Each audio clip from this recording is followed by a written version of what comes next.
Matthijs, thank you for coming out and letting us interview you, about what you got going on. Now, you're an architect, right? Sure. Talk to Yes. me a little bit about that, because it blows my mind to even think about something that I drew on a piece of paper coming to life before me. Like, shed some light on that. I guess it's one of those professions that a lot of kids, when they grow up, kind of aspire to. You have people, kids that want to become pilots, lawyers, and architects, I guess, also. For me, the passion for architecture started when I was a very little child.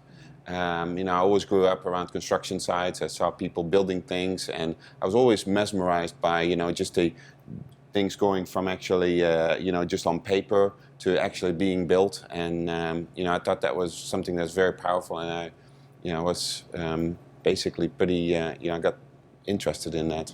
Very impactful. So you came to Texas originally from the Netherlands, or what was your first stop? That is correct. So I moved to Texas in 1997, not to Fort Worth, but to Houston first. And that was because of my dad. His work brought us over to Texas. I went to school here, went to University of Houston. U of H. U of H. Okay. And then after I graduated, I moved to China, and that's where I met my wife. Wow, so you came in and then left again, and then you came back. Exactly. Wow. Yeah. Okay, then you came back to DFW at that point. Exactly. That is correct. Nice. Okay, so were you working, you got your degree, and you started working obviously in a corporate job, right? Yes. Okay, and then how long were you doing that before you made the leap? I would say that was probably at least 10 years. So I went to different employers, and I was always working as a designer or an architect. But what I felt was there was always something missing. I didn't have the full oversight. I didn't have kind of, what I guess you have as a boss, where you can really forecast projects and kind of see it from start to finish. So at every single job that I had, I kind of felt that urge of wanting to do more, wanting to go beyond. And that ultimately drove me to start my own company. Okay, so it manifested in you while you were an employee. You weren't thinking about this, before that point? Correct. Okay, very cool. I always thought that if somebody was already, thinking about entrepreneurship, even though they were going the traditional route, they would like maybe look at the infrastructure of the business differently, So that's why I was wondering. Sure. So what do you think about the entrepreneurship scene here in Fort Worth? I mean, you've experienced a lot of different cultures, and I'm just curious, what you think, could be different, or what you might add to it, or...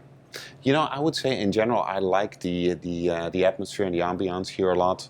In the Netherlands, quite honestly, I think it's something that has caught on more, but it's not nearly as entrepreneurial as the U.S. is in general.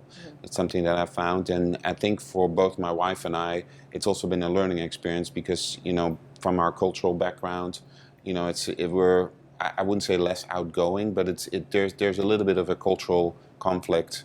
But at the same time, having kind of delved into the entrepreneurial environment here, I think it's been very welcoming and also understanding, because definitely the ideas and whatever we're putting forward is quite, a little bit further out there.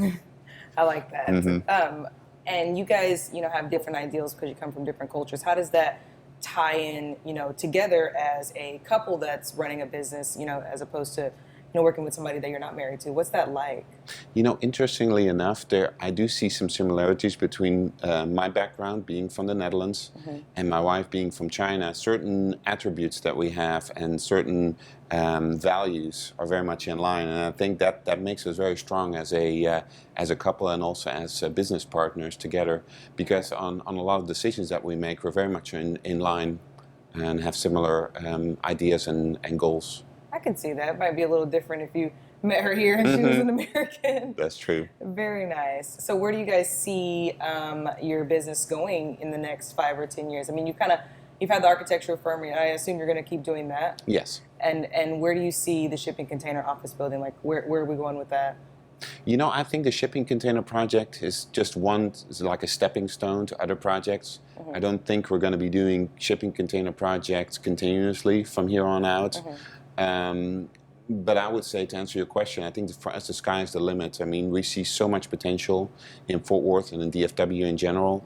So I'm very passionate about exploring new ideas. That's constantly what I'm doing. We're always pushing the boundary for new ideas and new technologies. So I'm very optimistic. And it seems like you guys don't let anything stop you. Your We wife don't. said you started your business during the recession, and give me some tips, give me some advice, because I can't like wrap my mind around a good economy, let alone starting one whenever you shouldn't.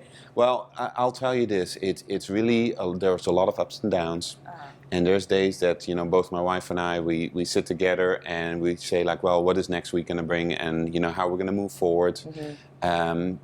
But the thing that always keeps us going is that we know that we know where we came from and we know what we've achieved. So between that, we're very positive about what the future is going to bring for us. So I love that you guys can be each other's sounding board. That's great. Thank you for letting us interview the both of you. We had a wonderful time learning about your business. Thank you. Thank you very much. Thanks for having me.